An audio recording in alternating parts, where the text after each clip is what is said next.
صدیق رضی اللہ تعالیٰ عنہ نے یا حدیث کے اندر یا قرآن میں حضرت ابوبکر کے کیا فضائل بیان ہوئے ہیں، ورنہ حضرت ابوبکر صدیق ظاہر بات اس کے بعد اللہ کے رسول کے انتقال کے بعد ان کے بڑے کارنامے ہیں، اور ایسے ایسے کارنامے ہیں کہ حضرت عمر اور دوسرے تمام صحابہ کرام کے قدم ہٹ گئے تھے، لیکن انہوں نے کارنامہ مثال کے طور پر جیسے اسامہ کی روانگی ہے، جیسے اسامہ کی روانگی ہے کہ اللہ کے رسول صلی اللہ علیہ وسلم نے روم سے لڑائی کرنے کے لیے جن لوگوں نے غزوہ موتا کے موقع پر حضرت زید ابن حارثہ کو، حضرت جعفر الطیار کو، حضرت عبداللہ ابن رواحہ اور بہت سے صحابہ کرام کو قتل کیا تھا غزوہ موتا کے موقع پر، ان سے ان کا بدلہ لینے کے لیے اللہ کے رسول صلی اللہ علیہ وسلم نے حضرت اسامہ ابن زید، ان کے جو پیارے تھے اللہ کے رسول صلی اللہ علیہ وسلم کے سب سے پیارے کے بیٹے تھے، ان کی قیادت میں ایک لشکر بھیجنا چاہا، لیکن لشکر ابھی جرف کے قریب تھا کہ اللہ کے رسول صلی اللہ علیہ وسلم طبیعت خراب ہونے لگی، اس لیے وہیں پر لشکر رک گیا تھا۔ تو اللہ کے رسول صلی اللہ علیہ وسلم نے جس لشکر کو بھیجنا چاہا تھا، حضرت عمر صدیق نے اسے لشکر کو بھیجنے سے روکا نہیں ہے، بلکہ سارے مسلمان صحابہ کرام کہنے لگے کہ ایسا کرتے ہیں وہ لشکر بعد میں بھیجیں گے، لیکن آپ نے کہا جس جھنڈے کو اللہ کے رسول نے اپنے ہاتھ سے باندھا ہے ابوبکر اس کو کبھی بھی کھول نہیں سکتا، اور چنانچہ وہ لشکر بھیجا گیا اور لشکر وہاں سے کامیاب ہو کر کے واپس آیا۔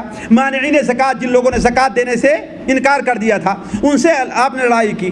جو لوگ نبوت کے دعوے دار بن بیٹھے تھے جیسے مسیلمہ کذاب اور اسود عنسی، حضرت ابوبکر نے ان سے قتال کیا، اور جو لوگ مرتد ہو گئے تھے یعنی اسلام سے پھر گئے تھے، ان سے حضرت ابوبکر نے قتال کیا۔ یہ ایسے مواقف ہیں کہ اگر حضرت ابوبکر صدیق رضی اللہ عنہ شاید نہ ہوتے تو اسلام کی اس وقت جو کیفیت ہے، یعنی جتنی دور تک اسلام پھیل چکا ہے شاید اتنی دور تک نہ پھیلتا، لیکن اللہ تبارک و تعالیٰ نے حضرت ابوبکر صدیق رضی اللہ عنہ کے ذریعے اس چیز کو باقی رکھا۔ لیکن میں آپ کے سامنے جو بات رکھنا چاہتا ہوں وہ یہ ہے، دیکھیے قرآن مجید میں اور احادیث میں حضرت ابوبکر صدیق کی بڑی فضیلتیں بیان ہوئی ہیں، میں صرف اشارہ کرتے چلوں گا، مشکل سے 10 منٹ میں اپنی بات ختم کرتا ہوں۔ دیکھیے قرآن مجید کی بہت سی آیتیں ہیں جو حضرت ابوبکر کے بارے میں نازل ہوئی ہیں، خصوصاً 3 آیتیں ساتھیوں بڑی وضاحت کے ساتھ ہیں۔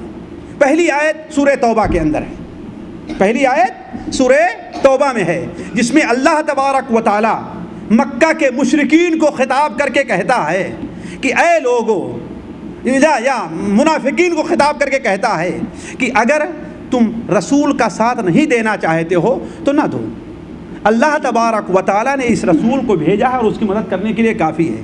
اب تو اس کے بڑے ساتھی ہو گئے ہیں، اس کی جماعت میں اتنے زیادہ لوگ ہو گئے ہیں، اللہ تعالیٰ نے تو ان کی اس وقت مدد کی تھی جبکہ اہل مکہ نے انہیں اپنے یہاں سے نکال دیا تھا، جبکہ وہ دونوں ہجرت کے راستے میں اکیلے رواں دواں تھے، اور مکہ کے لوگوں نے کیا اعلان کر دیا تھا کہ جو انہیں زندہ اور مردہ لے آئے گا اسے 100 اونٹ ہے کہ نہیں ہے، 100 اونٹ نام دیا جائے گا۔ تو جو اللہ تعالیٰ ان کی اس وقت مدد کر سکتا ہے وہ اللہ تعالیٰ بعد میں بھی ان کی مدد کر سکتا ہے۔ تو وہاں پر اللہ تو خصوصاً حضرت ابوبکر کا ذکر کیا، اذ یقول لصاحبہ لا تحزن ان اللہ معنا، جبکہ وہ اپنے ساتھی سے کہہ رہا تھا، کس سے؟ حضرت ابوبکر صدیق رضی اللہ عنہ کی، لا تحزن، تم غمگین نہ ہو، اللہ ہمارے ساتھ ہے۔ یہ بات کب کہی تھی اللہ کے رسول صلی اللہ علیہ وسلم نے؟ غار میں آپ صلی اللہ علیہ وسلم بیٹھے ہوئے تھے، حضرت ابوبکر صدیق نے کہا اے اللہ کے رسول، کافر لوگ غار کی منہ تک پہنچ چکے ہیں، بلکہ علامہ البانی رحمہ اللہ الصحیحہ کے اندر ایک حدیث نقل کرتے ہیں کہ ان میں سے ایک شخص غار کے منہ تک پہنچا اور غار کے منہ کی طرف کھڑے ہو کر کے پیشاب کرنا شروع کر دیا۔ حضرت ابوبکر نے کہا اے اللہ کے رسول صلی اللہ علیہ وسلم، اگر ذرا سا اس نے دھیان دیا تو ہمیں دیکھ لے گا۔ آپ نے فرمایا کہ اے ابوبکر، اگر ہمیں دیکھتا تو ہماری طرف رک کر کے پیشاب نہ کرتا، یعنی اس اتنے قریب پہنچ گئے تھے۔ حضرت ابوبکر کو اپنا اوپر خوف نہیں تھا، اپنے اوپر غم نہیں تھا، بلکہ اللہ کے رسول صلی اللہ علیہ وسلم پر غم تھا کہ آپ صلی اللہ علیہ وسلم پکڑ لیے گئے تو مکہ کے لوگوں نے یہ فیصلہ کر لیا ہے کہ اسے اب زندہ نہیں چھوڑنا۔ کیوں؟ اس لیے کہ اس سے ایک دن پہلے یہ فیصلہ ہو چکا تھا۔ کیا فیصلہ ہو چکا تھا؟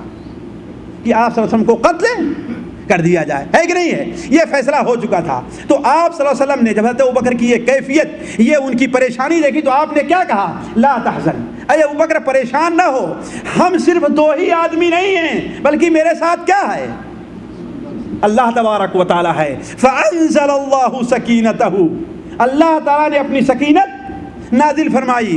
حضرت عبداللہ ابن عباس بیان فرماتے ہیں یہ سکینت اللہ کے رسول صلی اللہ علیہ وسلم پر نازل نہیں ہوئی تھی۔ کیوں؟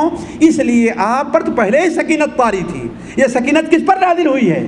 حضرت ابوبکر صدیق رضی اللہ عنہ پر۔ دوسری آیت ساتھیوں سورہ نور کے اندر ہے، دوسری آیت سورہ نور میں ہے وَلَا يَأْتَلِ أُولُو الْفَضْلِ مِنْكُمْ وَالسَّعَةِ أَنْ يُؤْتُوا أُولِي الْقُرْبَى، تم میں سے جو لوگ فضل والے ہیں، مال والے ہیں، وہ قسم نہ کھائیں کہ ہم جو ہے اپنے رشتہ داروں پر خرچ نہیں کریں گے۔ یہ قصہ کیا ہے؟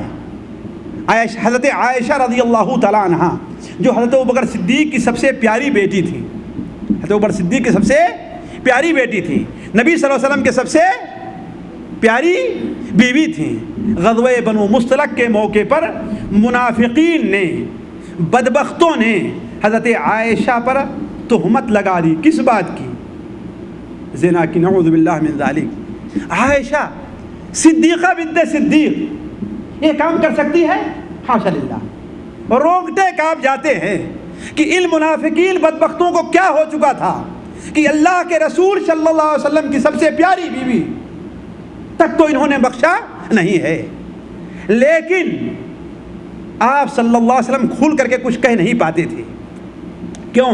اس لیے کہ 40 دن گزر گئے، آپ پر کوئی وحی نازل نہیں ہوئی۔ یہ ہمارے ان بھائیوں کو یہ سبق لینا چاہیے جو کہتے ہیں کہ اللہ کے رسول صلی اللہ علیہ وسلم عالم الغیب تھے، اللہ تعالیٰ کے ولیوں کو غیب کی خبر ہوتی ہے۔ حضرت ابوبکر سے بڑا ولی کوئی ہو سکتا ہے؟ کوئی ہو سکتا ہے؟ اگر کوئی سمجھتا ہے کہ ابوبکر سے بڑا کوئی ولی ہے تو اس کا ایمان خطرے میں۔ اللہ کے رسول صلی اللہ علیہ وسلم کی سب سے پیاری بیوی حضرت ابوبکر کی سب سے پیاری بیٹی کے اوپر زنا کی تہمت لگائی جا رہی ہے، لیکن چونکہ ان دونوں نے دیکھا نہیں ہے، اسی لیے کسی ایسی بات کا انکار کیسے کر دیا جائے جس کے بارے میں معلومات نہیں ہے۔ وہ یہ کہتے ہیں کہ بھائی میں اپنی بیوی کے اوپر کسی بات کا شبہ نہیں کرتا تھا۔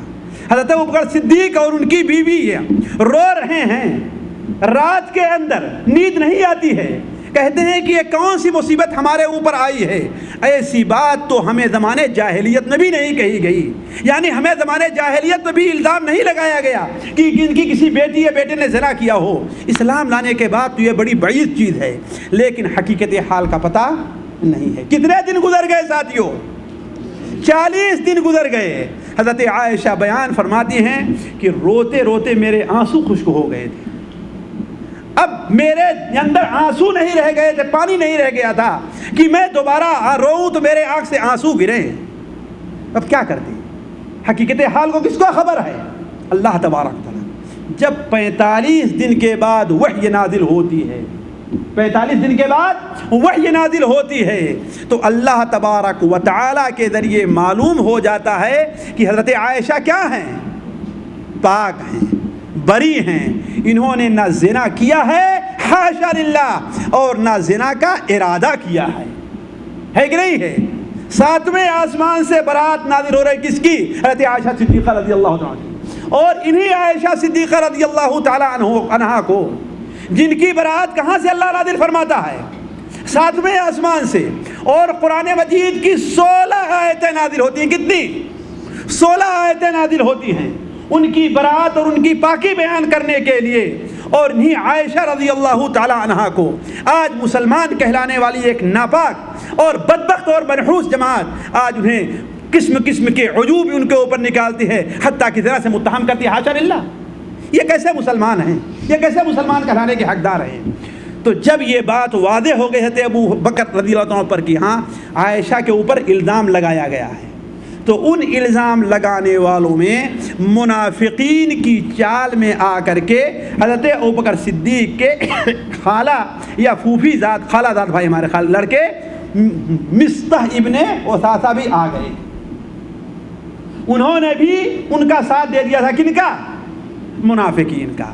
اسی لیے ان کے اوپر بھی 80 کوڑے لگائے گئے، حالانکہ حضرت ابوبکر